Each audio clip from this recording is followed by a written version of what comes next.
Je me régale encore moi-même aussi de la bénédiction de ce matin. Oh, c'est vraiment au-delà, c'est inouï, les choses que Dieu peut faire pour nous quand nous nous rassemblons. Avez-vous remarqué, depuis que nous avons fait cette consécration à Dieu, comment les choses se sont passées? Bénédiction après bénédiction, puissance après puissance, gloire après gloire. C'était simplement merveilleux. Et il continuera de le faire. Ces mouchoirs, j'ai prié dessus. Quelqu'un, cela appartient à quelqu'un. Maintenant, je veux simplement parler ici quelques instants et tout d'abord, je vais vous remercier pour votre joli cadeau de Noël, le costume que vous m'avez acheté. Y a-t-il la même chose dans le vôtre, frère Neville? Un costume, eh bien, les prédicateurs ont toujours besoin de costumes. Merveilleux. Cela vient qu'on transpire, cette transpiration use les vêtements plus vite que n'importe quoi, voyez-vous. Un prédicateur a besoin de beaucoup de vêtements et de bons vêtements. Un tissu en coton vraiment bon marché, ça s'use en un rien de temps. Donc un bon habit comme cela va pouvoir durer longtemps. Pensez-y. Vous soutenez et vous donnez ces vêtements aux serviteurs du Seigneur. Et que le Seigneur vous bénisse. Jésus a dit, tout ce que vous avez fait au plus petit d'entre mes frères, c'est à moi que vous l'avez fait. Ainsi, vous n'avez jamais acheté de costume pour deux serviteurs, mais vous avez acheté 2 costumes pour Jésus. Voilà ce qu'il a dit. C'est à moi que vous l'avez fait. Mais cette petite touche céleste ce matin, l'avez-vous remarqué? Aucun appel à l'autel, rien. Mais juste après le message, tandis que le rafraîchissement du Saint-Esprit qui baignait les gens, et que la gloire de Dieu se déplaçait, et il commençait à s'avancer partout, et j'ai remarqué certains de mes chers amis baptistes de l'église baptiste de Walnut Street à Louisville. Ils étaient debout dans l'allée. Ils baignaient simplement dans la puissance de Dieu. Oh là là, je les ai rencontrés après la réunion. Ils disaient, c'est la puissance de Dieu. J'ai dit, c'est vrai. Vous avez certainement raison. La puissance de Dieu. Et vous ne pouvez tout simplement pas trouver des mots pour l'exprimer. Vous ne savez quoi dire. Le Saint-Esprit s'empare de la réunion et vous ne savez pas ce qu'il va faire. Paisiblement, doucement, humblement, le cœur brisé. Oh, frère Pat, c'est simplement le ciel pour moi. Je suis un de ceux à l'ancienne mode qui aiment cela avec un sentiment, oui. Comme le regretté Paul Rader, il disait... Un jour, il racontait une histoire. Il disait que lui et sa femme étaient assis à la table et qu'elle voulait aller quelque part ou faire quelque chose. Et il lui répétait sans cesse, ce n'est pas possible. Et il l'a rembrou un petit peu. Et il a regardé, la larme lui coulait sur les joues. Et il lui a dit, il pensait dans son cœur, eh bien, si elle se vexe comme ça si facilement, eh bien tant pis. Et comme bien des hommes, il a plié son journal, il l'a posé sur son assiette. Elle se tenait toujours à la porte et il lui disait au revoir en l'embrassant. Quand il se retrouvait au portail, il lui faisait un petit signe de la main. Et ça suffisait pour la journée, oui, jusqu'à ce qu'il revienne du bureau. Et ce matin, elle était là, près de la porte. Elle était là, la tête baissée. Il lui a fait signe au revoir d'un signe de la main et elle, la même chose. Il a fait signe au revoir. Elle a fait signe au revoir. Et puis il a commencé à faire quelques pas dans la rue. Et il a commencé à penser. Et si quelque chose m'arrivait avant de rentrer à la maison? Ou si quelque chose lui arrivait à elle avant mon retour? Et que Dieu reprenne notre vie. C'était une bonne épouse et douce. Et il disait que plus il avançait, plus il avait le cœur lourd. Il fit alors demi-tour, il revint en courant, il ouvrit la porte, il se précipitait dans la maison, il a ouvert la porte, et quand il a ouvert la porte, il a entendu quelqu'un pleurer. Il n'a jamais dit « pardonne-moi » ou « excuse-moi », il n'a jamais rien dit. Il a simplement saisi sa femme et il l'a embrassée. Et puis il a fait demi-tour, il est sorti. Et quand il est arrivé au portail, elle se tenait à nouveau près de la porte, en lui disant « bye, au revoir », tout comme elle l'avait fait la première fois. Mais la dernière fois, il y avait un sentiment là-dedans. Ainsi, c'est justement ça. Quand il y a un sentiment là-dedans, voyez, c'est réellement quelque chose qui vient de Dieu. Maintenant, dans l'élection tout à l'heure d'un nouvel administrateur, frère Sothman, je suis sûr que les administrateurs et tous les autres sont au courant qu'à la fin de l'année financière, le 1er janvier, tous les offices de l'Église, tels que pasteur, diacre, ainsi de suite, prennent fin. Puis, s'ils veulent continuer, pas les pasteurs, je ne voulais pas dire cela, je voulais dire les administrateurs, les diacres et les enseignants de l'école du dimanche. Le pasteur, lui, il est élu par l'Église et il reste jusqu'à ce que. Et alors, si les gens,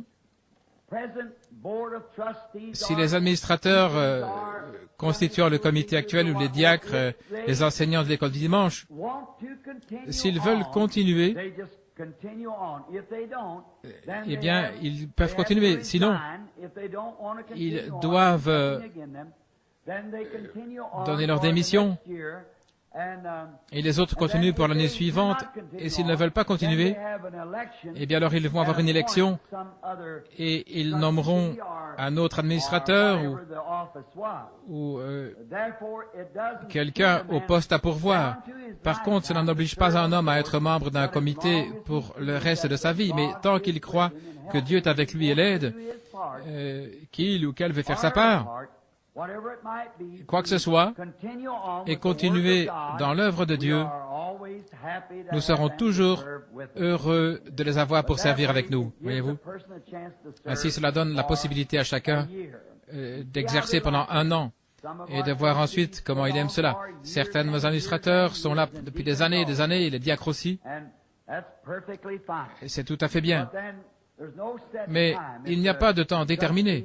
Si l'administrateur ou le pasteur ou quelqu'un du comité sent qu'il ne veut plus exercer sa fonction ou qu'il désire s'en aller, eh bien alors il en avise l'Église pour qu'on puisse le remplacer. Et voilà ce qui se passe ici ce soir avec le frère Morgan, frère William Morgan qui démissionne de sa charge d'administrateur.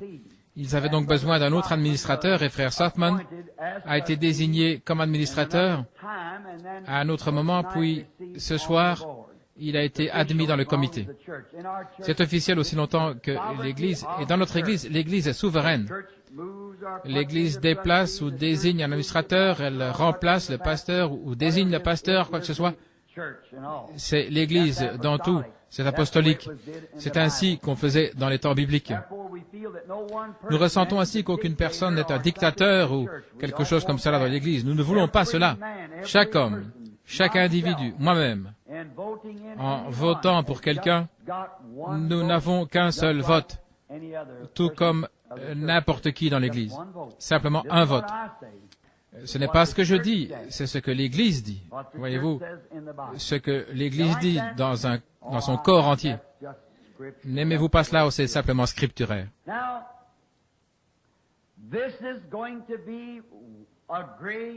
Maintenant, ceci va être une semaine importante pour moi.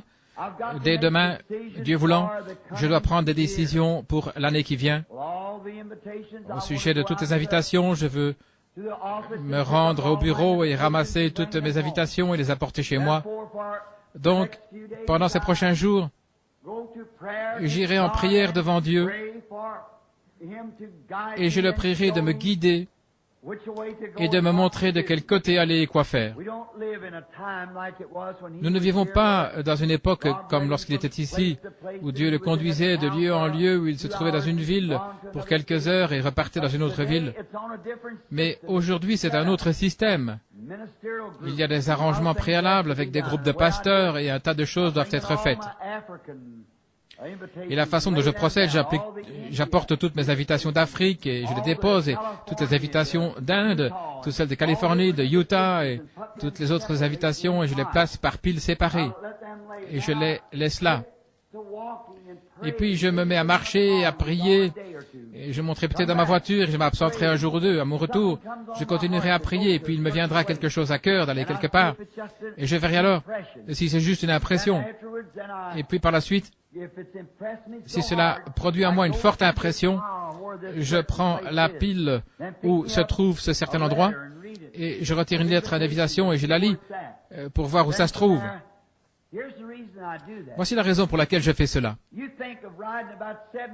pensez que voyager à bord d'un avion pendant 72 heures, balloter dans tous les sens à travers la tempête, si jamais vous avez voyagé outre-mer, vous ne savez pas, parfois vous êtes en haut et parfois cela descend et balance, ça ballotte et ça tangue.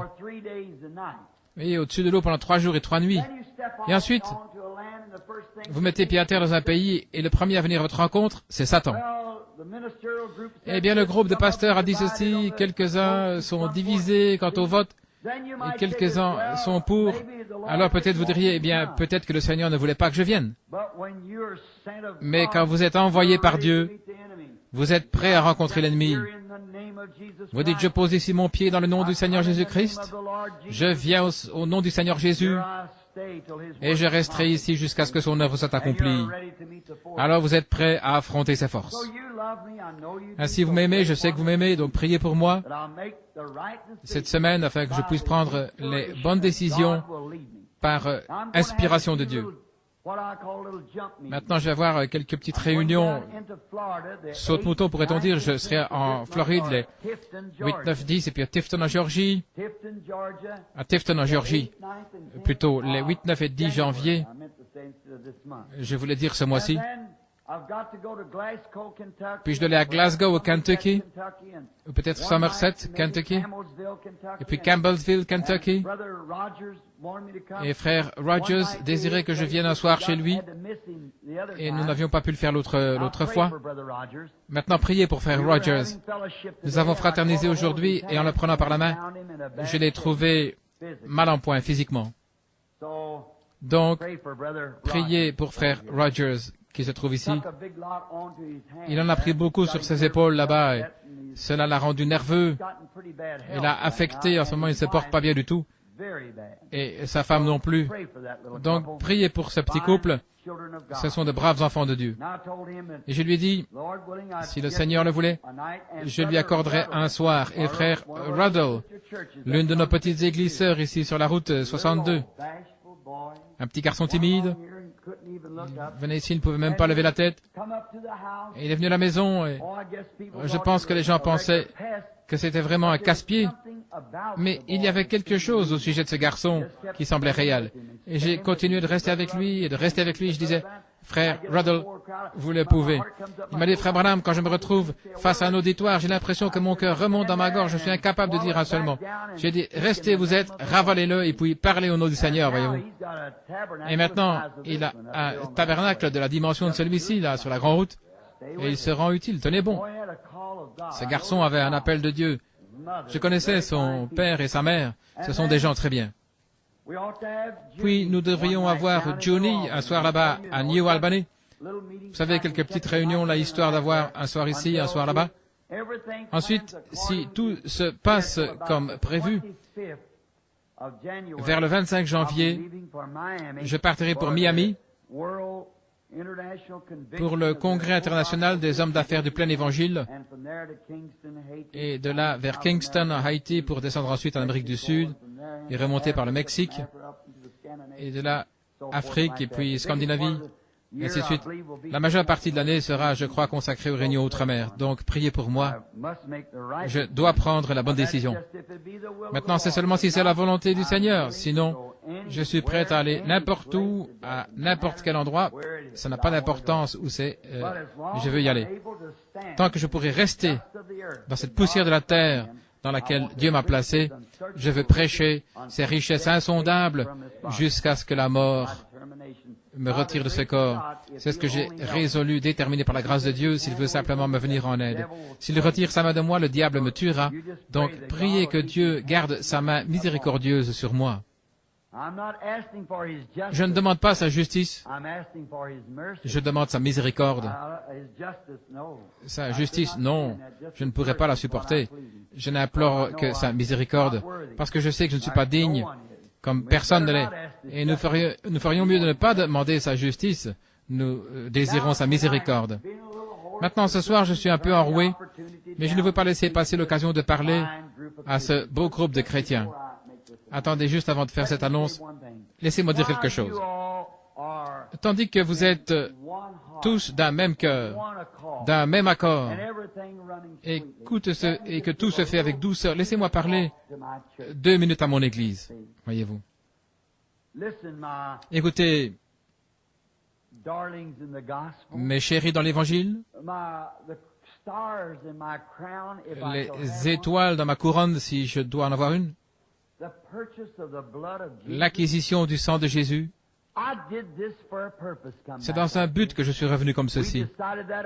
C'est au cours d'une partie de chasse que frère Roy Robertson, frère Bankswood et moi-même, nous avons décidé que nous pourrions revenir, frère Roy et nous tous, nous parlions de notre pasteur, frère Neville, un homme qui se tient toujours devant vous comme pasteur et ainsi de suite, et nous l'aimons. Mais, même si frère Neville est le co-pasteur, cela semblait un peu difficile pour frère Neville de devoir se contraindre à le faire. Voyez-vous. Ainsi nous avons prié, et il semble que c'était la volonté du Seigneur que je le fasse. Maintenant, j'ai demandé au Seigneur que s'il voulait m'aider, que je ferais de mon mieux, et après m'être consacré moi-même,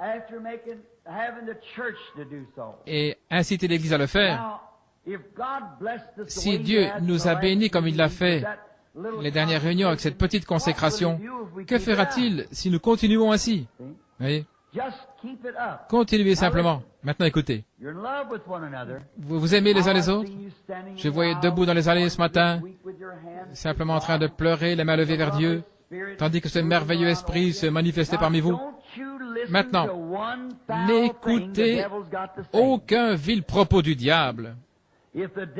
Si le diable vous montre quelque chose ou vous dit quelque chose de mal au sujet d'un membre du corps de Christ, ne le croyez pas, car dès que vous le croyez, vous gâchez votre expérience. Et si vous voyez l'un des membres du corps de Christ faire quelque chose de mal, ne le dites à personne, mais allez vers ce membre et avec l'amour, et voyez si vous ne pouvez pas le ramener à Christ. Et si vous ne pouvez pas, alors dites-le à une personne et qu'elle vous accompagne. Faites-le de la façon dont le disent les Écritures. Si quelqu'un dit sœur telle et telle, frère tel et tel, n'en croyez pas un seul mot. Laissez aller. Parce que souvenez-vous, c'est le diable qui essaie de vous détruire. Maintenant, attendez-vous à ce qu'il cherche à s'introduire, parce qu'il va le faire. Alors laissez le maître de la maison, la foi, se tenir juste là, et ne recevez pas une seule chose. Ces gens ont été assis dans les lieux célestes avec vous. Vous avez eu communion ensemble autour des bénédictions de Dieu, prenant la communion à la table, et le Saint-Esprit a témoigné qu'ils sont les enfants de Dieu. Soyons donc pleins de douceur, bienveillants, indulgents et aimants. Et si l'autre personne dit du mal de vous, dites quelque chose de gentil à son sujet. Regardez alors comme cela deviendra de plus en plus doux pour vous. Rendez toujours le bien pour le mal, l'amour pour la haine. Et simplement, est-ce que tu te sens mieux, ma chérie, la fillette là derrière? Tant mieux, je suis si reconnaissant. Elle était pliée en deux là, et le Seigneur maintenant l'a relevée et l'a présentée à l'Assemblée. Nous en sommes si reconnaissants. C'est pour cela que j'ai quitté la chaire tout à l'heure. Ils disaient qu'ils avaient prié et prié et ils ne parvenaient pas à atteindre le Seigneur. Maintenant, ne manquez pas de le faire. Prenez-en l'engagement envers Dieu en disant « Oh Dieu, par ta grâce, c'est ce que je ferai. Peu importe si quelqu'un dit du mal, répondez par le bien. » Ne pensez pas mal. Si en fait vous pensez du mal et vous le dites hypocritement, alors vous avez tort. Continuez simplement à vous consacrer à Dieu jusqu'à ce que vous ayez vraiment un bon sentiment envers cette personne. Voilà la manière de le faire. Et alors votre âme sera simplement inondée par la douceur des bénédictions de Dieu. C'est ainsi que vous vivrez victorieux. Alors rien ne pourra vous nuire, aussi longtemps que vous avez l'amour. Vous dites, si vous avez les langues, elles cesseront. Si vous avez la sagesse, elle disparaîtra. Les prophéties, elles prendront fin. Mais quand vous avez l'amour, il demeure à jamais. Et n'aimez pas seulement ceux qui vous aiment, mais aimez ceux qui ne vous aiment pas. Car il est facile pour moi d'aimer quelqu'un qui m'aime. Mais essayez d'aimer quelqu'un qui ne vous aime pas. C'est ainsi que vous pouvez tester pour voir si vous êtes chrétien ou pas. Lorsque quelqu'un ne vous aime pas et vous l'aimez malgré tout dans votre cœur. Maintenant, si vous ne faites pas cela, alors continuez à vous cramponner à Dieu. C'est là. Car je sais que c'est la vérité. Amen. Je sais que c'est la vérité. Maintenant, nous allons ouvrir la précieuse parole au livre des Hébreux, chapitre 11, juste pour un court message. Je suis encore un peu enroué, mais j'ai passé un merveilleux après-midi en compagnie des frères et sœurs, et je n'ai pu rentrer qu'un peu avant 6 heures. Et je suis entré en courant dans la chambre, à coucher, et je me suis agenouillé à côté du lit pour prier pendant quelques moments. Je me suis relevé, j'ai pris ma Bible, et je me suis mis à lire. Et puis j'ai vu un magazine qui se trouvait là. C'était écrit en Afrikaans. Je ne pouvais pas le lire. Parfois en lisant, un mot va vous frapper. Et ce mot devient vivant pour vous. C'est ainsi qu'un ministre reçoit son message. Vous commencez à lire la Bible. Tout d'abord, quelque chose vous frappe. Et puis quelque chose s'ajoute à cela, quelque chose d'autre s'ajoute. Alors vous soulignez cela, et vous allez à la chair, et Dieu fera le reste. Il prendra soin du reste. Maintenant,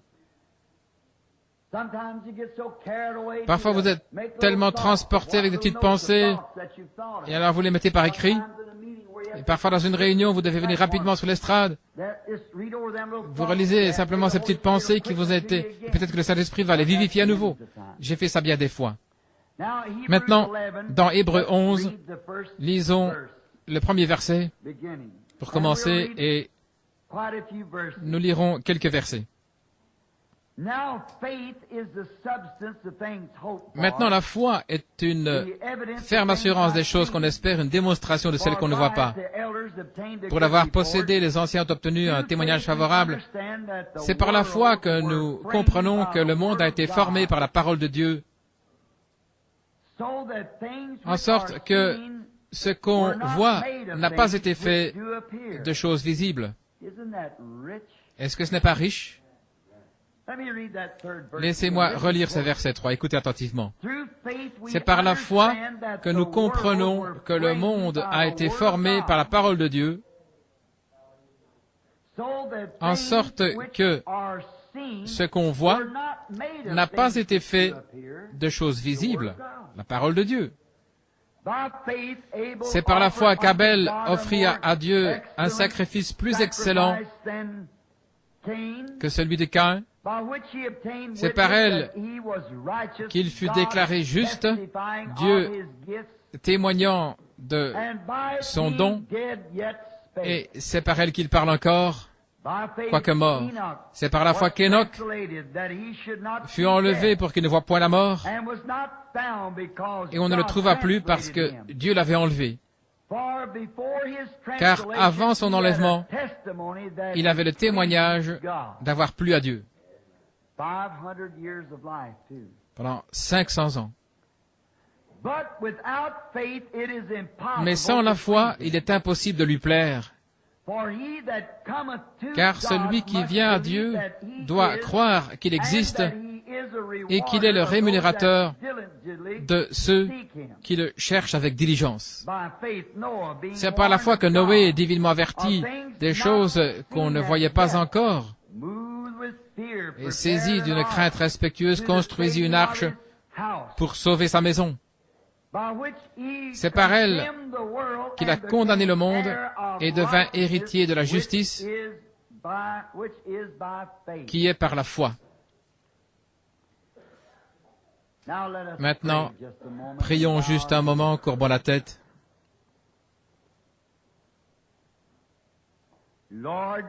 Seigneur, notre bienveillant Dieu et Père, nous entrons maintenant dans ta présence, à nouveau avec des actions de grâce.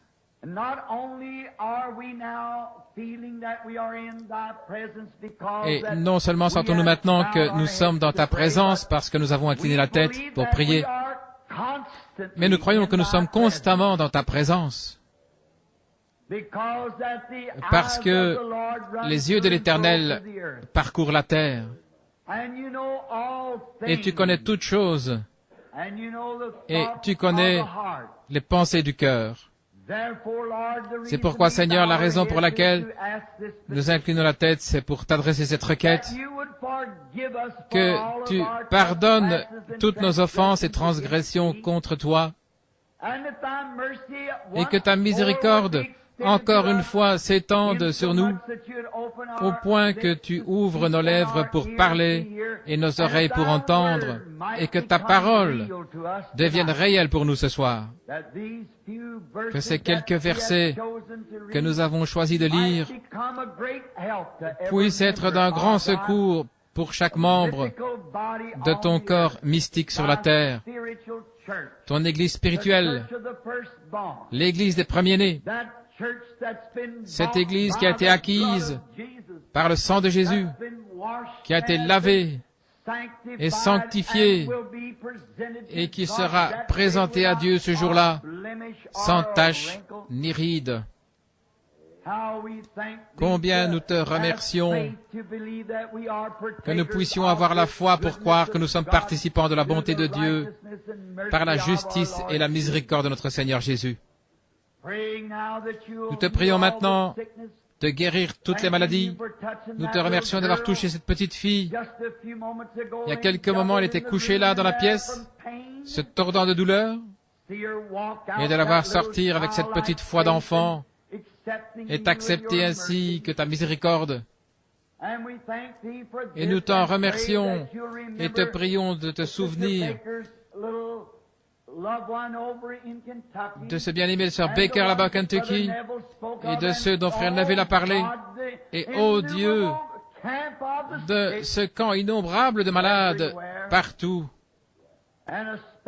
Et spécialement, Seigneur, ceux qui ne sont pas sauvés, qui ne te connaissent pas, s'ils mourraient dans leurs péchés, ils ne pourraient pas venir là où tu es. Nous te prions de nous accorder le témoignage et la puissance, la hardiesse pour parler la parole et la sagesse pour savoir quand le faire. Et ensuite, parle-nous, Seigneur, quand nous aurons assez parlé, que nous puissions partir et laisser les gens dans l'étonnement, l'émerveillement du glorieux Saint-Esprit de son œuvre. Accorde-le, Seigneur. Exauce-nous maintenant, nous te prions dans le nom de Jésus, nous le demandons. Amen.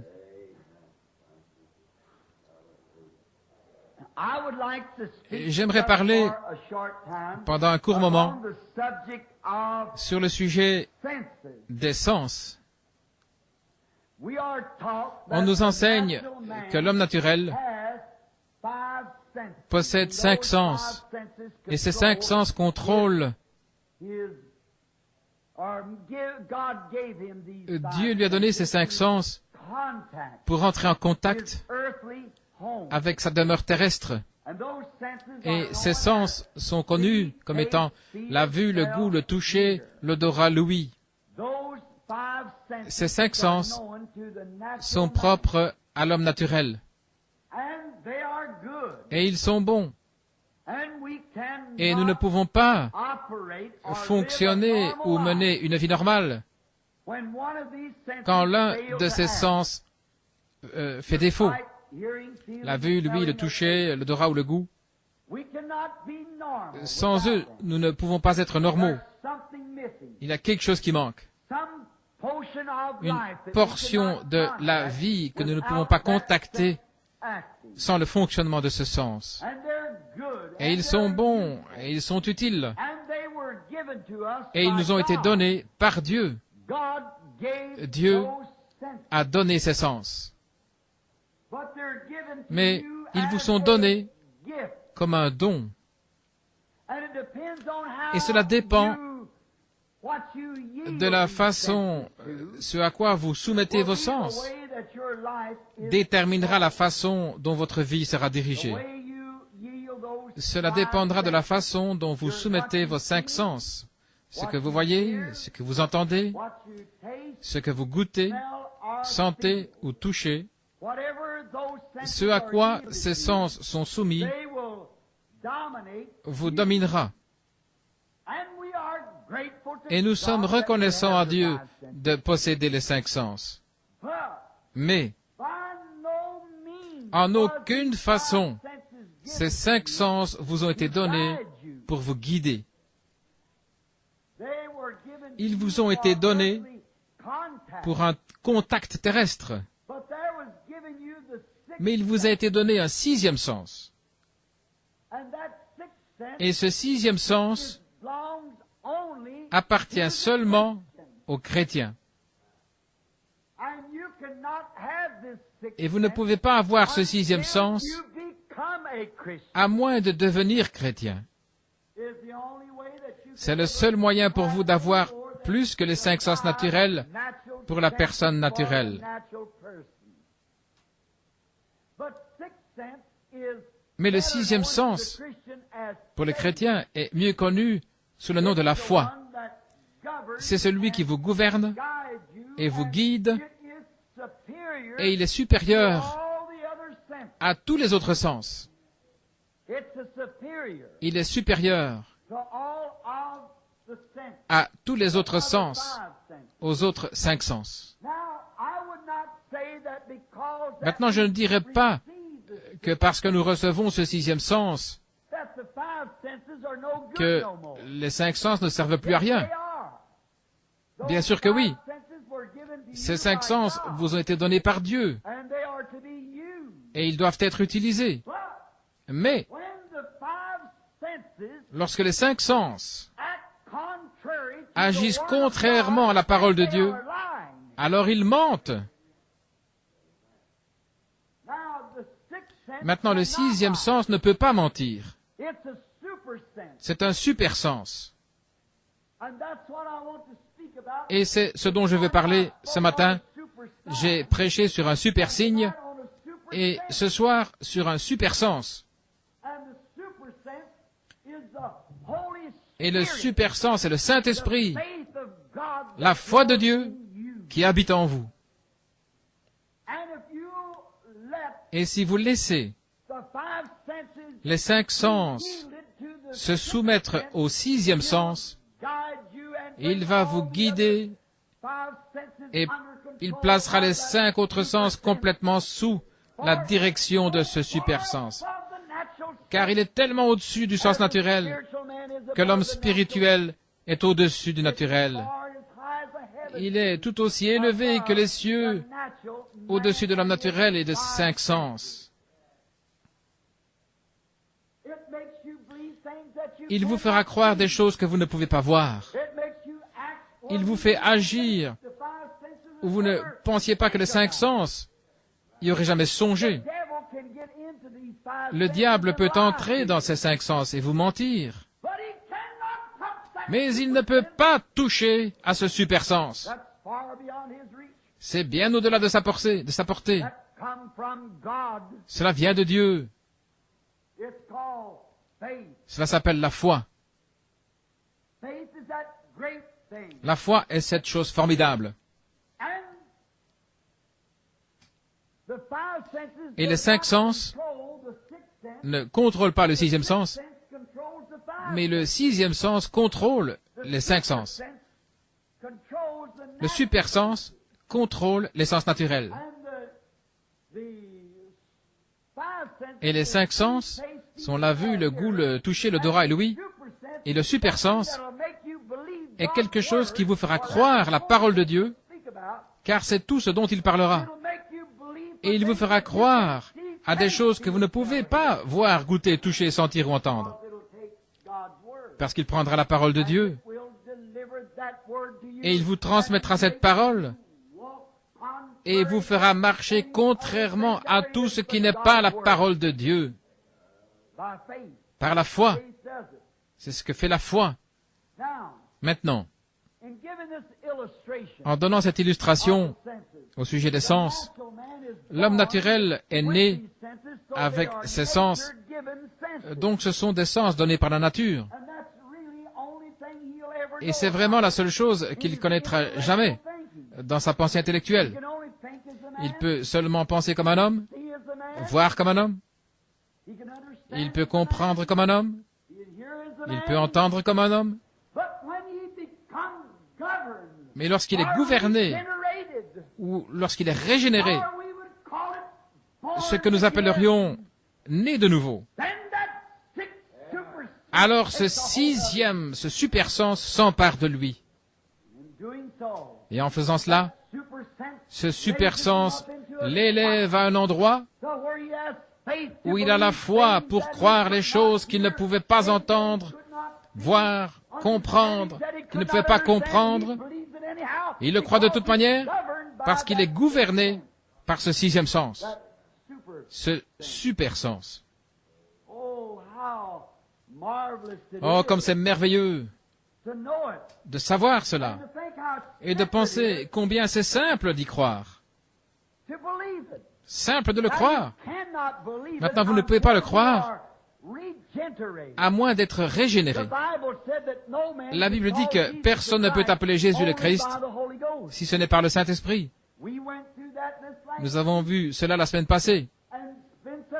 Et cela a été une telle pierre d'achoppement, spécialement pour les croyants pentecôtistes. Lorsqu'ils m'entendent dire cela, Jésus a dit dans Saint Jean 5, 24, « Celui qui entend ma parole et croit à celui qui m'a envoyé a la vie éternelle. » La vie éternelle vient de Dieu seul. Et personne ne peut dire que Jésus est le Christ si ce n'est par le Saint-Esprit. Vous acceptez seulement ce que quelqu'un d'autre a dit, ce que vous avez appris intellectuellement, ce que vous avez appris par les 5 sens naturels.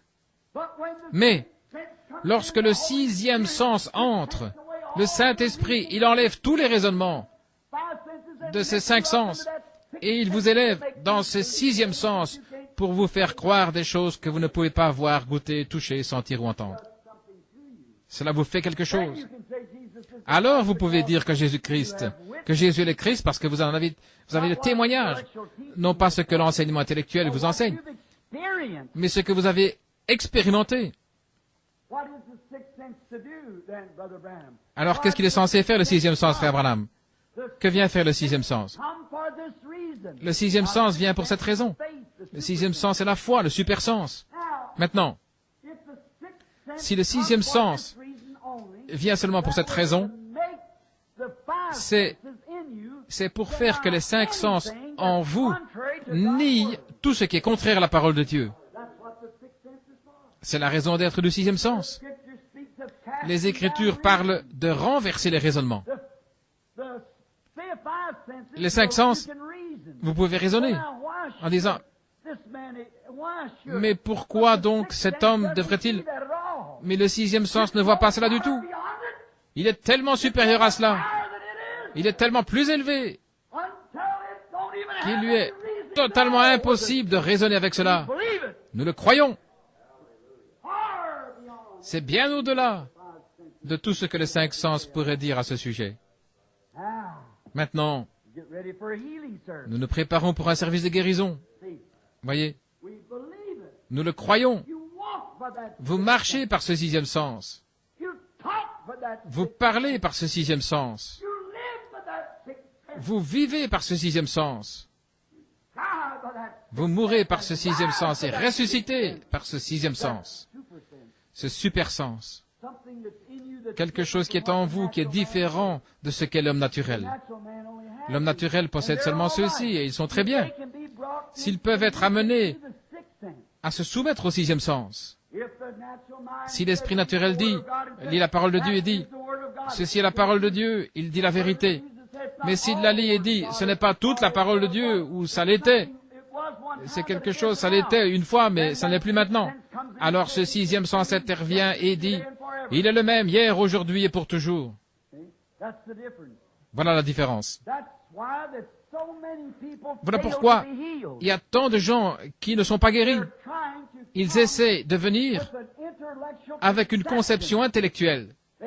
Ils disent,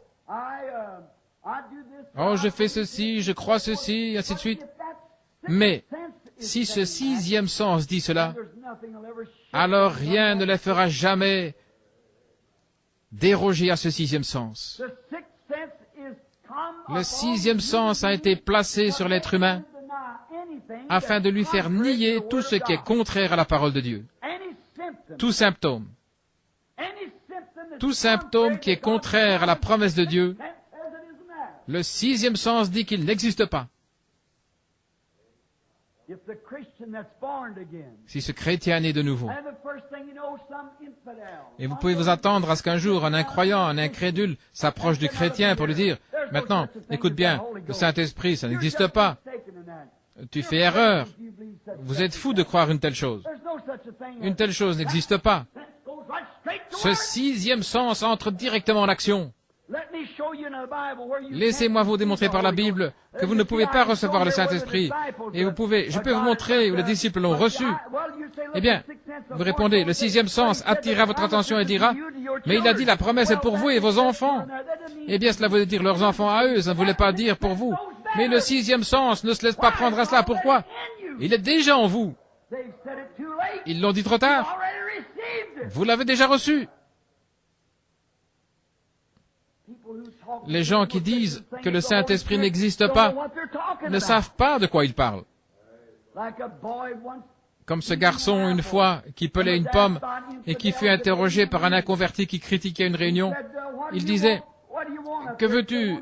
Que viens-tu faire ici? Je veux vous poser une question. » dit-il tout en mangeant et en savourant sa pomme.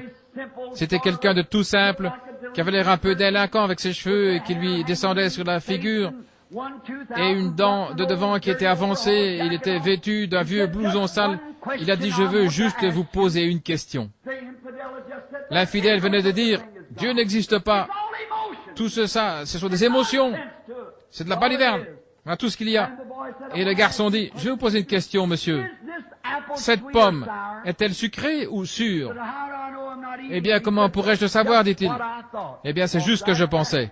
Et puis il s'en est allé tout simplement. Comment le savez-vous alors que vous n'avez pas goûté le Seigneur?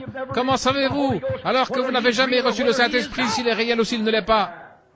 Comment savez-vous où se trouve la foi et la puissance? Comment savez-vous qu'il n'y a pas de joie ineffable et glorieuse si vous n'y avez jamais goûté pour voir? Le sixième sens vous conduit à cela. Le sixième sens vous le déclare. Il n'y a pas la moindre puissance intellectuelle qui puisse vous l'apporter. Les puissances intellectuelles raisonneront et diront, eh bien c'est de la psychologie, c'est quelque chose comme ceci, c'est de l'émotion. Mais lorsque le sixième sens vient de l'intérieur, il nie toutes ces choses et amène une personne directement dans le sein de Dieu. Car il faut que celui qui s'approche de Dieu croie qu'il existe et qu'il est le rémunérateur de ceux qui le cherchent avec diligence. Par la foi, Abraham par la foi, Isaac par la foi, Jacob, tous par la foi. C'est le sixième sens qui accomplit cela. Le sixième sens nie tous les symptômes, tout ce qui est contraire à la parole de Dieu, tout sentiment, toute émotion. Quelqu'un dira, eh bien, on a prié pour moi, mais je ne me sens tout simplement pas mieux. Le sixième sens ne garderait jamais le silence là-dessus. Le sixième sens dira, c'est un mensonge. Je me sens mieux, je suis en voie de rétablissement. Dieu l'a dit, et ça règle la question. Amen. Dieu l'a dit. Le sixième sens se nourrit seulement de la parole de Dieu. Ce super sens. Il est super, il est au-dessus des autres sens. C'est un sens plus grand. C'est une foi, c'est une puissance qui remue et pousse à l'action. Amen. C'est quelque chose qui vous fait accomplir des choses que vous n'auriez jamais pensé accomplir. C'est le sixième sens, le super sens. On a prié pour vous, disons que vous avez une main infirme et qu'on a prié pour vous. Vous avancez, vous croyez que Dieu va vous guérir. Le pasteur prie pour vous et puis vous retournez à votre place. Le vieil homme naturel dira, tu ne sens pas la moindre différence dans ta main, tu ne vas pas mieux qu'avant. Mais le sixième sens s'approche et dit, c'est un mensonge. On a prié pour toi, cela règle la question. Amen. C'est comme cette femme qui une fois est venue à une réunion. Elle avait assisté à une réunion. Elles étaient plutôt deux. Elles avaient traversé l'estrade. Elles avaient vu le discernement. Ces femmes étaient plutôt maigres. Elles étaient toutes deux des vraies chrétiennes. L'une d'elles s'avança et l'esprit vint et dit, « Vous souffrez d'un trouble de l'estomac. » Et son visage s'illumina et elle dit, « C'est vrai. » Et le Saint-Esprit dit à travers moi, « C'est un ulcère. Et cela provient d'un état de tension nerveuse. Vous avez été examiné par un certain médecin et il a dit qu'on devait vous opérer et faire l'ablation. » Elle a dit, chacune de ces paroles est la vérité. En voyant qu'elle était une si grande croyante, alors il dit, vous vous appelez Madame telle et telle, vous venez de tel et tel endroit. Et elle a dit, c'est la vérité. Qu'est-ce que c'était? Le sixième sens qui saisissait cela. Le sixième sens et le Saint-Esprit se tenaient côte à côte. Le Saint-Esprit parlait et le sixième sens disait Amen. Eh bien voilà, quelque chose doit arriver. Lorsque Marthe courut à la rencontre de Jésus, et quand elle a dit Seigneur, observez le sixième sens. Si tu avais été ici, mon frère ne serait pas mort. Mais même maintenant, tout ce que tu demanderas à Dieu, Dieu te l'accordera. Voilà le sixième sens. Jésus se ressaisit et dit, je suis la résurrection et la vie. Celui qui croit en moi vivra quand même il serait mort. Et quiconque vit et croit en moi ne mourra jamais. Crois-tu cela? Que vas-tu dire, raisonnement? Il y a un homme étendu là, mort, et les vers sont en train de le ronger. Mais il venait juste de dire qu'il était la résurrection et la vie. C'est la parole de Dieu. Ce sixième sens, au-delà des soins du médecin, au-delà des pensées de la recherche scientifique, il défie tout, défie tous les raisonnements et les renverse. Pourquoi? Il rend témoignage à la parole de Dieu. Je suis, non pas je serai où j'étais, je suis maintenant, je suis la résurrection et la vie. Celui qui croit en moi vivra, quand même il serait mort. Et quiconque vit et croit en moi ne mourra jamais. Crois-tu cela? Oui, Seigneur. Le sixième sens. Je crois que tu es le Fils de Dieu qui devait venir dans le monde.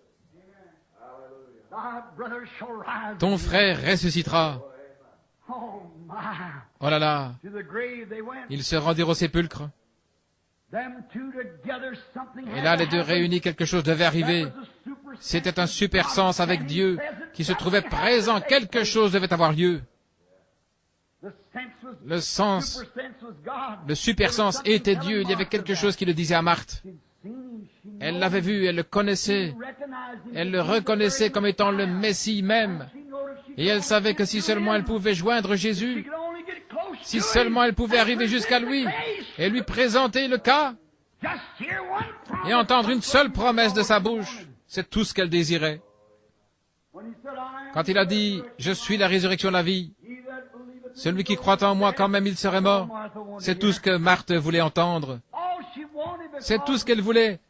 Parce que le sixième sens, le super sens, sa foi, l'a poussé à le confesser, à le croire. Cette femme, lorsqu'elle quitta l'estrade, c'était ainsi dit le Seigneur. Rentre chez toi et mange. Jésus-Christ guérit. Elle rentra chez elle. Et ce soir-là, une de ses amies qui habitait dans le voisinage était la troisième ou quatrième derrière elle, et elle avait une grosse tumeur au cou.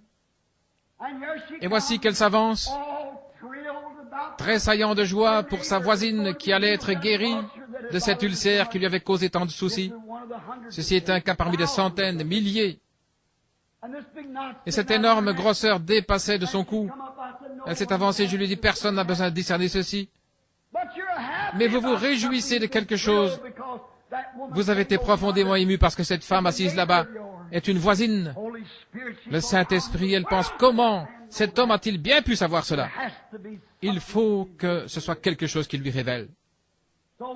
Ainsi, quand cela fut dit, il dit, vous pensez à votre cou?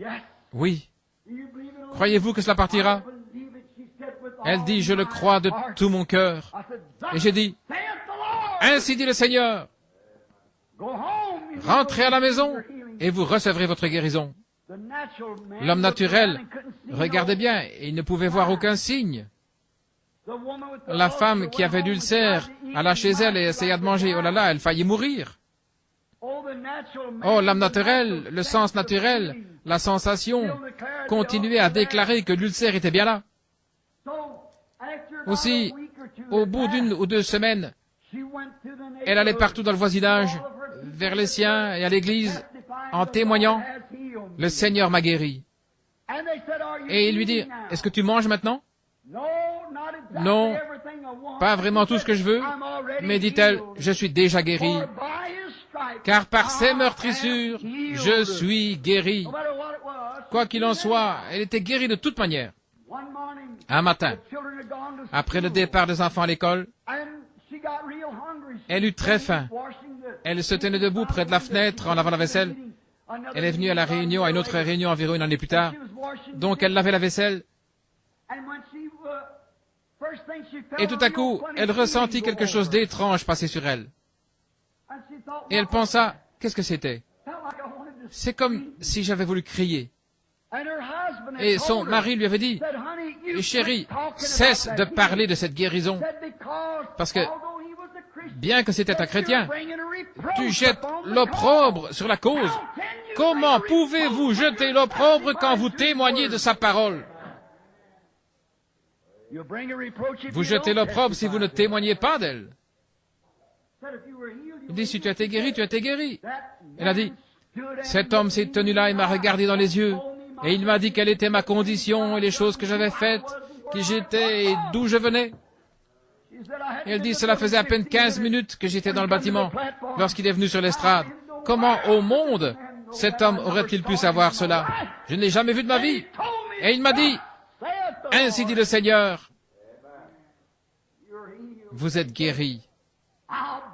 Et elle dit, je le croirai jusqu'à la mort. Elle dit, je le croirai de toute manière. Donc elle et la sœur qui habitait en dessous de chez elle, son amie, avaient promis à Dieu qu'elle garderait cette foi-là. Et ce matin-là, elle se sentit vraiment bizarre. Et en l'espace de quelques minutes, elle commença à avoir faim. Les enfants avaient laissé des flocons d'avoine dans une assiette, un petit plat. Et elle dit que l'avoine lui brûlait toujours l'estomac. Si quelqu'un a déjà un ulcère, vous savez ce que c'est. Elle avança donc la main et prit quelques bouchées de cette avoine. Et oh là là, dit-elle, je vais devoir le payer pour ça. Un de ces jours, je serai complètement guéri. Mais en s'apercevant qu'elle avait toujours faim, elle termina tout simplement le plat. Elle attendit quelques minutes pour voir ce qui arriverait. Rien ne se produisit. Elle se sentait bien, elle avait encore faim. Elle se fit frire quelques œufs, une tasse de café, elle prit quelques tranches de pain grillé, elle avait un jubilé. Elle a mangé tout ce qu'elle pouvait manger. Elle continua de faire la vaisselle, et environ une demi-heure plus tard, elle avait encore faim. Aucun effet nuisible. Elle mit son petit bonnet, elle descendit la rue pour aller chez sa voisine. Et une fois arrivée là, elle pensait qu'il y avait peut-être eu un décès dans la famille. Il hurlait, il poussait des cris tout en marchant d'un coin à l'autre. Cette femme avait dormi tard. Et elle s'était levée. Elle avait cherché la tumeur qui était sur son cou. Et elle avait disparu pendant la nuit. Qu'était-ce? Dieu à l'œuvre. Ici au tabernacle Cadle, quand nous avons eu cette réunion et que l'on a prié pour ce jeune infirme, plusieurs d'entre vous étaient là pour le voir. Il l'avait ramené là dans la salle d'urgence. Billy me conduisit vers lui. Il l'avait placé là, sur l'estrade, dans le bâtiment. Pendant 3 ou 4 soirs, il n'a pas eu de quart de prière. Ils l'ont placé dans la salle d'urgence. J'étais prié pour lui. Il m'a dit, « Monsieur Branham, pouvez-vous me dire quelque chose de réconfortant ?» J'ai dit, « Oui, fiston. C'est la polio qui t'a rendu ainsi, c'est pas vrai? Et ton nom, c'est tel et tel, tu viens de tel endroit. » Il a dit, « C'est vrai. » Et qu'en est-il de ma guérison? J'ai dit, « Par ses meurtrissures, tu as été guéri. » Il est rentré chez lui, témoignant, donnant la gloire à Dieu, et prétendant qu'il a mené un tel opprobre dans son entourage. Un dimanche, plusieurs pasteurs entrèrent, vinrent s'asseoir près de lui et lui dirent, « Tu dois cesser de faire cela. tu jettes l'opprobre sur la cause. Et le jeune homme assis là dit, Monsieur, si vous étiez assis à ma place, si vous étiez assis dans la chaise où je suis assis, vous n'essayeriez pas de me ravir le dernier espoir que j'ai en Christ. Il a dit, par ses meurtrissures, je suis guéri. Et à peine avait-il dit cela, que les pieds paralysés, les mains, le corps, le dos, il avait à peine dit cela, qu'il s'est levé de sa chaise et qu'il est parti en glorifiant Dieu. Quoi? Ses sens naturels disaient qu'il allait rester assis là. Le médecin disait qu'il y resterait pour toujours, tant qu'il vivrait. Mais le sixième sens disait, par ses meurtrissures, je suis guéri. Et il ne voulait rien avoir à faire. C'est cela, rejeter tout ce qui est contraire à ce que Dieu a dit. Voilà la raison d'être du sixième sens. Le vieux John Ryan, pas R-Y-A-N, mais R-H-Y-N, c'est ce mendiant aveugle de Fort Wayne. Nous étions allés là ce jour-là, et on avait prié pour lui dans la réunion. C'était la veille du soir où le piano avait joué « Le grand médecin est proche maintenant sans qu'il y ait quelqu'un au piano ». Et alors qu'il était aveugle, il était de foi catholique, il s'est arrêté dans la ligne. Je l'ai regardé, je lui ai dit, « Vous vous appelez tel et tel John Ryan ?»« Oui. »« Vous êtes un mendiant là au coin, ça fait des années que vous êtes aveugle ?»« Oui, c'est vrai. Vous êtes de foi catholique, c'est juste. » J'ai dit, « Ainsi dit le Seigneur, vous recevez votre guérison. » Il a dit, « Monsieur, merci monsieur. » J'ai dit, « Remerciez le Seigneur. » Il dit, « Mais je ne vois pas. » Il dit, « Ça n'a rien à voir. Vous êtes guéri. » Et il est parti tout bonnement, et on l'aida à descendre de l'estrade. L'homme naturel ne pouvait rien voir. Il ne pouvait pas voir le moindre résultat. Eh bien, dirent-ils, il est tout aussi aveugle qu'avant. Deux de ses amis le ramenèrent et le placèrent dans la ligne de prière à nouveau, et ils le firent repasser. Et Howard le laissa passer. Quand il est revenu, il a dit, « Monsieur, vous m'aviez dit que j'étais guéri. » Et j'ai répondu, « Vous m'avez dit que vous me croyez. » Il dit, « Certainement je vous crois. Je n'ai aucune raison de ne pas vous croire. » Il dit, « Mais vous m'avez dit tout ce qui a trait à ma vie. » Il ajouta, « Je ne sais pas quoi faire. Et il y a une femme là derrière qui témoigne qu'elle avait un goitre il y a quelques instants et qu'il a disparu. » J'ai dit, « Alors si vous me croyez, pourquoi me questionnez-vous? Je suis en train de vous citer la parole de Dieu. » Il dit, « Que dois-je faire, monsieur ?» Sachant qu'il était catholique et qu'il devait avoir quelque chose de physique sur quoi s'appuyer, je dis, « Continuez simplement à témoigner par ses meurtrissures, je suis guéri, et donnez-lui la gloire. » Le vieil homme, pendant les 2 ou 3 semaines qui suivirent, se tenait au coin de la rue. Il vendait des journaux en criant à tue-tête, « Édition spéciale, louez le Seigneur, je suis guéri, édition spéciale, je suis guéri. » Quand il est revenu à la réunion le soir suivant, je pouvais à peine prêcher à cause de lui. Il se levait, il criait, « Tout le monde, taisez-vous! Louez le Seigneur pour m'avoir guéri, louez le Seigneur pour m'avoir guéri. » En tant que catholique, il ne savait pas comment s'emparer de la foi, mais il savait que s'il continuait à le dire, qu'il continuait, finalement, ce 6e sens se mettrait à l'œuvre. C'est juste. Gloire à Dieu pour m'avoir guéri. Il se tenait là sur le coin de la rue en criant, « Loué soit le Seigneur, édition spéciale, loué soit le Seigneur pour m'avoir guéri. » Alors qu'il descendait la rue, quelqu'un s'approchait de lui en disant, « Comment vas-tu, John? » « Eh bien, gloire à Dieu, il m'a guéri, je vais bien. » Et il riait et se moquait de lui. Et un autre petit vendeur de journaux le conduisit chez le coiffeur pour un rasage, environ 2 ou 3 semaines après la réunion. Et le coiffeur le fit donc asseoir sur le fauteuil, et puis il savonna son visage et lui dit, « John, il paraît qu'un petit malin là, il paraît que tu es allé voir le guérisseur divin qui est venu ici. » Il dit, « Oui, j'y suis allé. » Il dit, « Il paraît que tu as été guéri, juste pour se moquer de lui. » Et le vieil homme dit, « Oui, loué soit le Seigneur, il m'a guéri. » Et ses yeux s'ouvrirent. D'un bond, il sauta du fauteuil du coiffeur, la serviette autour du cou, et avec le coiffeur à ses trousses, tenant son rasoir à la main, il dévala la rue. Pourquoi? La parole de Dieu s'était mise à l'œuvre. La petite Georgie Carter qui était couchée là-bas et que vous connaissez tous, certains ici la connaissent de près. Elle était alitée depuis 9 ans et 8 mois. On ne pouvait rien faire si ce n'était changer d'à l'aise à cause du travail de ses reins et ses intestins. Elle pesait quelques seulement une vingtaine de kilos. À Milltown, Indiana, et sa famille appartenait. Lorsque je suis allé là, l'église baptiste, à Milltown, pour avoir une réunion pour prier pour les malades, et cette église a dit, si un membre de cette congrégation se rend auprès de ce fanatique, nous l'excommunierons. Et son père était un diacre. Mais elle avait eu entre les mains ma petite brochure intitulée « Jésus le même hier, aujourd'hui, éternellement ». Frère Hall me conduisit chez elle un après-midi. Sa mère sortit de la maison en courant, ne voulant rien avoir à faire avec cela. J'entrai, je priais pour elle, et elle dit « Eh bien, qu'en est-il de cette John Nail ?» Elle était au courant de la vision. Je dis « C'était une vision, sœur, je peux seulement prier, ayez la foi. » Cette pauvre petite avait reçu un enseignement contraire à cela. Quelques jours plus tard, j'étais dans leurs environs en train de baptiser. Elle était là en train de pleurer. Elle avait promis qu'elle viendrait se faire rebaptiser dans le nom de Jésus-Christ, si seulement Dieu voulait bien la guérir. Elle était là. Ses pauvres petites jambes avaient à peu près la grosseur d'un manche à balai. On pouvait même pas la mettre sur son bassin hygiénique. Sa mère, qui n'était pourtant qu'une jeune femme, était assise là, tête paralysée, toute grisonnante à force de regarder sa fille, couchée là, mourir à petit feu. C'était la tuberculose qui se propageait en elle. Elle pesait peut-être à peu près 17-18 kilos. Je pense que c'était cela. D'après les estimations, on ne pouvait pas la soulever assez haut pour la mettre sur le bassin. On devait donc faire passer sous elle une alaise.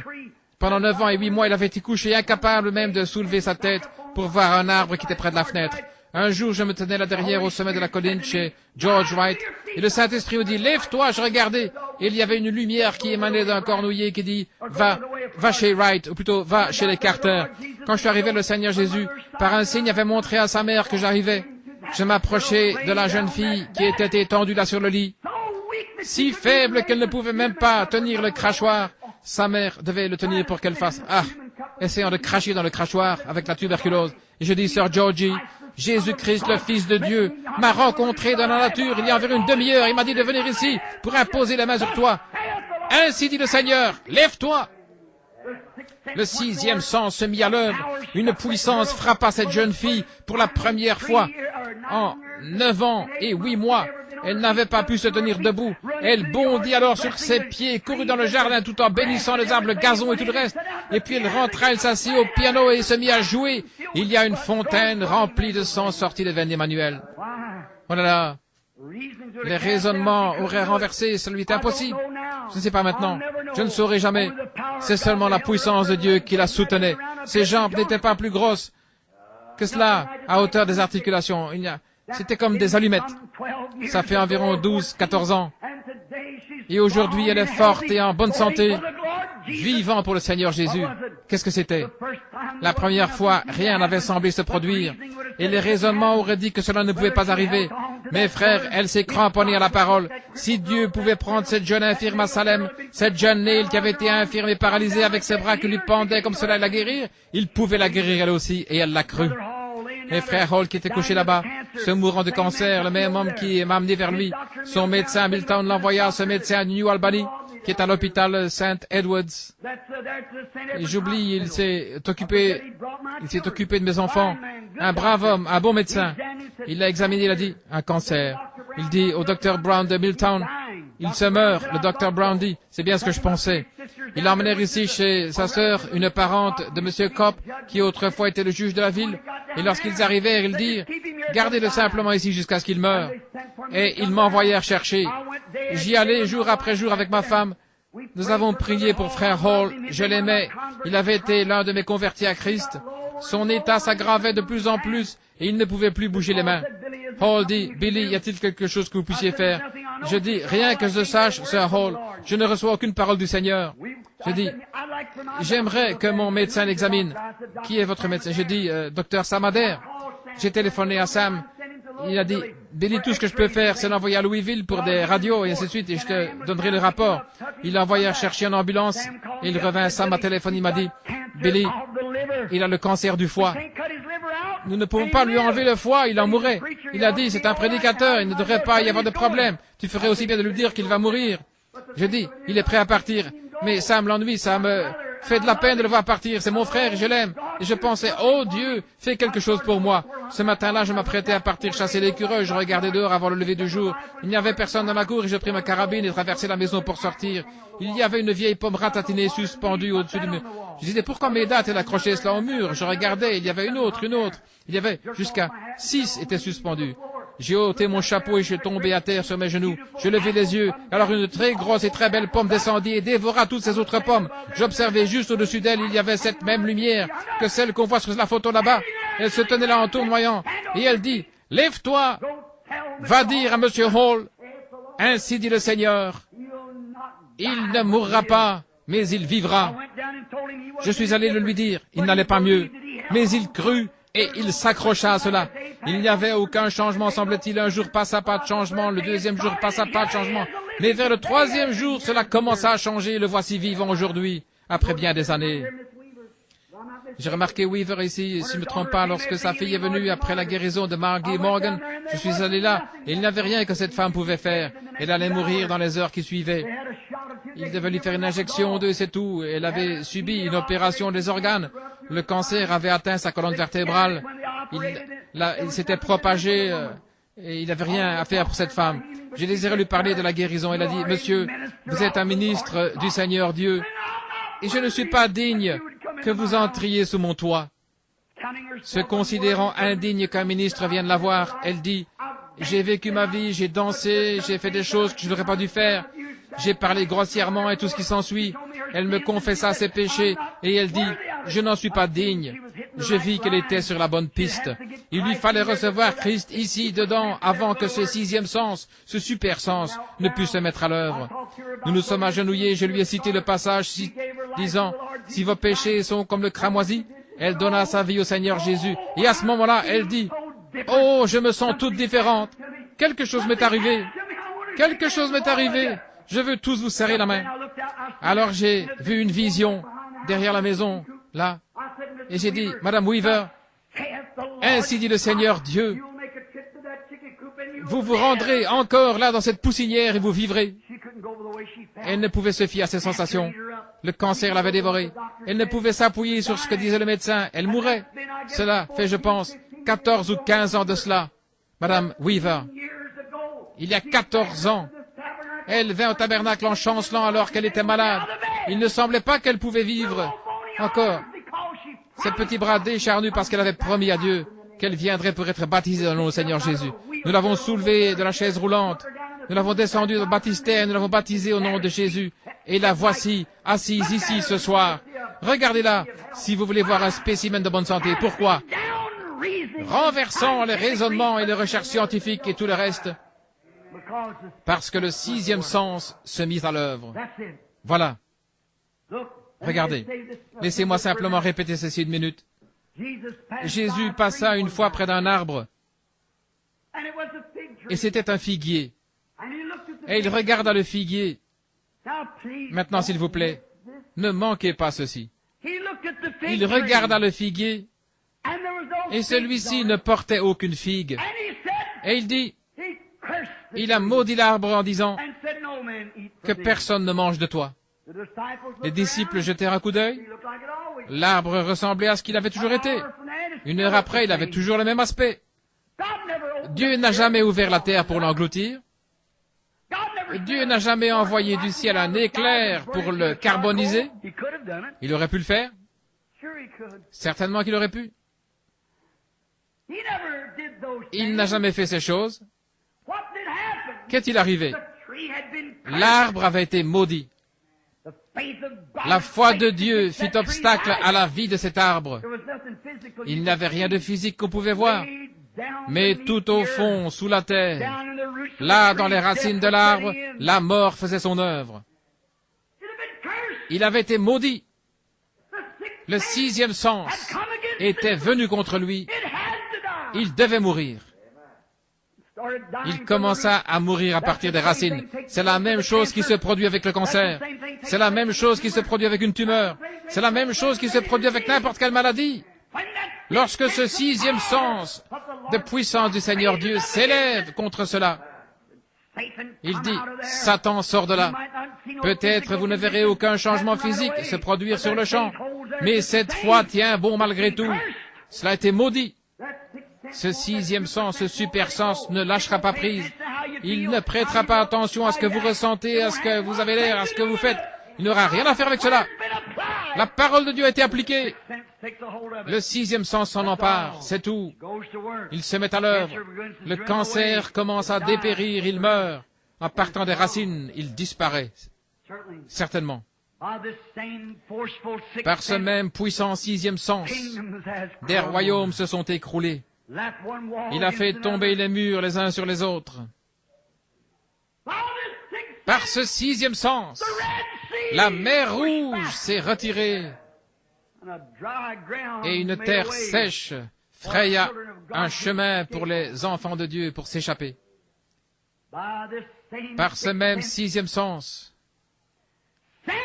Samson défia 1 000 de Philistins armés d'armures et de lances.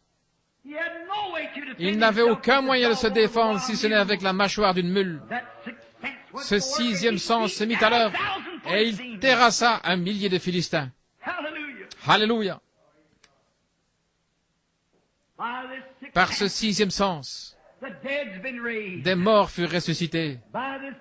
Par ce sixième sens, de puissants miracles furent accomplis. Ce super sens, appelé le sixième sens, est la force la plus puissante qui ait jamais atteint la terre. Ça n'a rien à voir avec ceci. Avec ceci ici.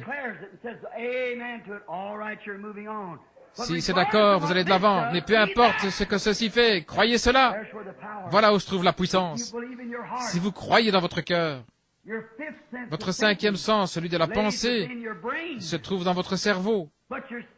Mais votre sixième sens se trouve dans votre cœur. Vous croyez avec votre cœur. Vous confessez de la bouche.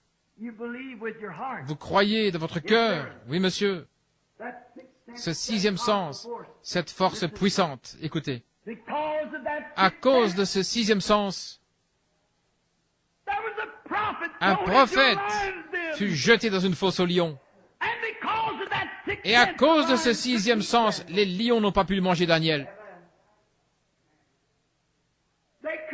Ils ne pouvaient pas s'approcher de lui à cause de ce sixième sens, ce super sens. Par ce même sixième sens, 3 enfants hébreux furent jetés dans une fournaise ardente et ils ont défié les flammes de la fournaise. Ce sixième sens. Tous les raisonnements prouvaient qu'ils seraient brûlés vifs avant d'y arriver. Mais ce sixième sens les garda là 2 ou 3 heures. Et lorsqu'ils ouvrirent la fournaise, ils en virent un qui se tenait au milieu d'eux, semblable au Fils de Dieu. C'est le sixième sens. Les flammes ne le brûlaient pas. Oui, monsieur. C'était ce même sixième sens une fois lorsque l'apôtre Pierre était couché en prison et qu'on allait le décapiter le lendemain. Et là-bas, chez Jean-Marc, ils avaient une réunion de prière. Ce sixième sens commença à s'accumuler autour de cette prison où il avait été entouré de prières. Ce sixième sens se mit à l'œuvre. La colonne de feu vint à la fenêtre, toucha Pierre en lui disant « Allez, sors d'ici !» Le sixième sens. C'était ce sixième sens qui empêcha Paul de se noyer dans cette mer violente quand le petit bateau était plein d'eau. C'était ce sixième sens qui l'empêcha de se noyer, ce super sens. C'était ce sixième sens qui fit que lorsque le serpent lui mordit la main, il le secoua dans le feu. Ce fut ce sixième sens qui fit cela. C'était ce sixième sens qui ressuscita Jésus-Christ d'entre les morts, après qu'il était en terre, parce qu'il croyait la parole de Dieu. Il dit, détruisez ce corps et je le ressusciterai le 3e jour. Car David a dit, je ne permettrai pas que mon sein voie la corruption et je n'abandonnerai pas son âme dans le séjour des morts. C'était ce super sens. Renversez les raisonnements de ces sens. Croyez ce super sens, le sens de la foi que donne Jésus-Christ. Par ce même sens, Dieu parla lorsqu'il n'y avait rien. Quel est ce sens? Ce super sens est Dieu. La foi de Dieu en vous. La partie de Dieu qui entre en vous et vous donne le super sens. Par ce même super sens, Dieu a formé le monde avec des choses qui n'étaient pas et qui n'étaient pas visibles. Il prononça sa parole et crut sa parole. Et un monde naquit à l'existence. Gloire!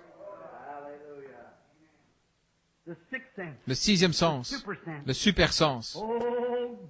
Oh Dieu, déverse-le sur moi, donne-le-moi, ainsi qu'à tous ceux qui en ont besoin. Déverse ton sixième sens en moi, Seigneur. Je suis prêt à abandonner ces cinq sens, ma propre connaissance, mes pensées, renversant tous les raisonnements, Seigneur, que ta parole soit vraie et toute parole d'homme un mensonge, que toute parole soit, tout doute soit rejeté et laisse-moi marcher par ce super sens, le sens du Saint-Esprit. Ne voulez-vous pas cela? C'est la chose que nous voulons. Que Dieu vous bénisse, les amis. Voilà ce dont vous avez besoin. Ce super sens réclamera quelque chose. Et il sait qu'il le donnera. Il est persuadé, car il faut que celui qui s'approche de Dieu croie qu'il existe et qu'il est le rémunérateur de ceux qui le cherchent avec diligence. Si le sixième sens dit, Dieu garde sa parole, je me donne à lui, je lui abandonne tout ce que j'ai, mon sens dit que ceci le fera s'accomplir ma foi dans la parole de Dieu, puis appeler toute chose qui lui est contraire comme si elle n'était pas. Abraham rencontra Dieu et Dieu dit, tu vas avoir un bébé de Sarah, lui âgé de 75 ans et elle 65 ans. Abraham appela tout ce qui n'était pas, tout ce qui est contraire comme si cela n'était pas. Il marcha comme s'il avait vu Dieu et il crut. Il appelait tout ce qui disait qu'il n'allait pas l'avoir, tout raisonnement, toute autre chose. Le docteur peut avoir dit, allons Abraham, tu es trop vieux pour avoir cet enfant. Ça fait aucune différence ce que le docteur disait, ce que son propre esprit disait, ou quoi que ce soit. Dieu avait raison et il restait avec cela. C'est le sixième sens, le super sens. Oh Dieu, donne-le-moi. Seigneur, laisse-moi en avoir plus pour subvenir aux besoins de son peuple. C'est ma prière. Ce matin, quand cette maman a amené le petit bébé rouquin qui s'était là, les larmes coulant de ses joues, j'ai dit, qu'est-ce qui se passe, sœur? Elle a répondu, frère Branham, il a la leucémie. J'ai senti quelque chose s'élever. Oh, il est un secours qui ne manque jamais au temps de la détresse. Il n'y a pas longtemps, Billy et moi étions en voiture. Des garçons de couleur qui roulaient très vite avaient heurté une voiture sur le côté et fait plusieurs têtes à queue, projetant certains d'entre eux sur le pavé. Un jeune homme resta coincé sous la voiture, son dos bloqué. Les autres garçons sautèrent de la voiture et commencèrent à la soulever. Ils disaient, « Oh, s'il vous plaît, ne faites pas cela, mon dos est brisé. Vous allez me tuer, ne faites pas cela. » Ils disaient, « Oh, nous devons te dégager. Elle est en train de prendre feu. » Il dit, « Ne la remuez pas, vous êtes en train de m'écraser. Vous allez me faire mourir, ne faites pas cela. » Je lui ai crié, « Mon garçon, es-tu chrétien ?» Il dit, « Non, monsieur. »« Tu ferais mieux de prier. » Il a dit, « Oui, monsieur. » Le sixième sens se mit à l'œuvre. Je fis quelques pas en passant derrière la voiture, et je ne saurais jamais ce qui est arrivé avant le jour du jugement, mais tout à coup, la voiture s'est redressée et il fut libéré. Il s'est relevé d'un bond sain et sauf. Qu'est-ce que c'était? Un secours qui ne manque jamais dans la détresse. Un jour, une jeune femme de couleur conduisait sa voiture, une nouvelle Plymouth qui avait environ 650 km au compteur. Elle avait roulé à vive allure, j'ai vu la voiture, son vilebrequin s'en est allé emboutir l'arbre. Bill et moi nous sommes arrêtés. La chaussée devant nous avait été enneigée et glissante, mais à ce moment-là, elle était sèche, la jeune femme. Le vent soufflait si fort, là-bas au Minnesota, qu'elle avait emporté la voiture. Tu te souviens, Billy? J'ai descendu en courant vers elle. Alors qu'elle était assise là, elle disait, « Je suis en train de mourir, je suis en train de mourir. » Ils appelèrent l'ambulance. L'ambulance est arrivée, un homme gisait, mort à l'arrière de l'ambulance. L'ambulancier dit, « Je ne peux pas la prendre. » Et le fermier dit alors, « Eh bien, envoyez vite quelqu'un d'autre. Cette femme est en train de mourir. » Je fis quelques pas et j'ai dit, « Madame, une minute. » Elle disait, « Ne me touchez pas, monsieur, ne me touchez pas, mon dos. » J'ai dit, « Madame, êtes-vous chrétienne? » Elle m'a regardé et j'ai dit, « Je suis un ministre de l'Évangile. Si vous êtes mourante, où en êtes-vous avec Dieu? » Elle dit, « Monsieur, je veux le devenir tout de suite. » Et le sixième sens se mit à l'œuvre. La puissance de Dieu descendit. Elle put sortir de la voiture sans le secours de personne. La puissance de Dieu étant présente, ce secours qui ne manque jamais dans la détresse. Nous marchons par la foi, nous vivons par la foi. Le juste vivra par la foi. Nous devons vivre de cette manière. Combien aimeraient avoir davantage de ce sixième super sens? Courbons la tête alors que nous prions. Précieux Seigneur, notre Dieu et Père, Tu es si bon pour nous. Tu nous donnes 5 sens pour vivre et marcher sur cette terre, ou pour toucher cette terre. Nous pouvons sentir les choses qui doivent être senties avec nos mains, des choses tangibles. Tu nous donnes l'ouïe pour que nous entendions. Nous sommes si heureux de cela, de pouvoir entendre la parole de Dieu, et par cela, la foi vient de ce qu'on entend, la parole de Dieu. Nous sommes si reconnaissants pour ces 6 sens, Seigneur. Puissions-nous les conserver tous les jours de notre vie, mais puisse ce super sens, puisse le sens de la foi qui appartient aux croyants, parce qu'il doit l'avoir afin de croire. Seigneur, donne-nous-en davantage.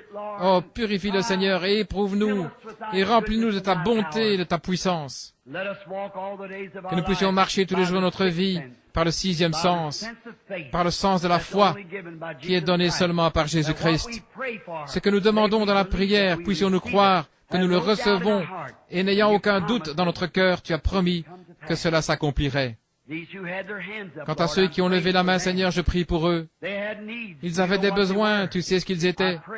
Je te prie de répondre à chacun de ces besoins.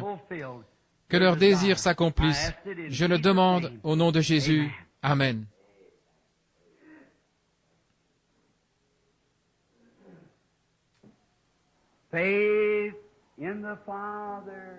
Foi dans le Père, foi dans le Fils,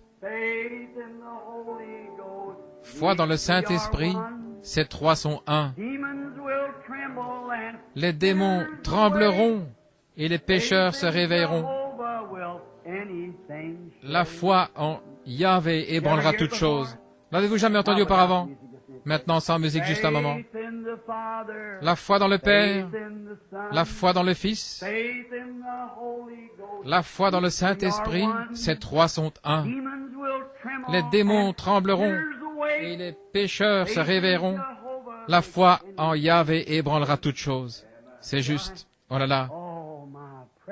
Précieuse foi, précieuse, glorieuse foi. Ô Dieu, donne-moi la foi, par la foi Abraham, par la foi Isaac, par la foi Abel, offrit à Dieu un sacrifice plus excellent que celui de Caïn.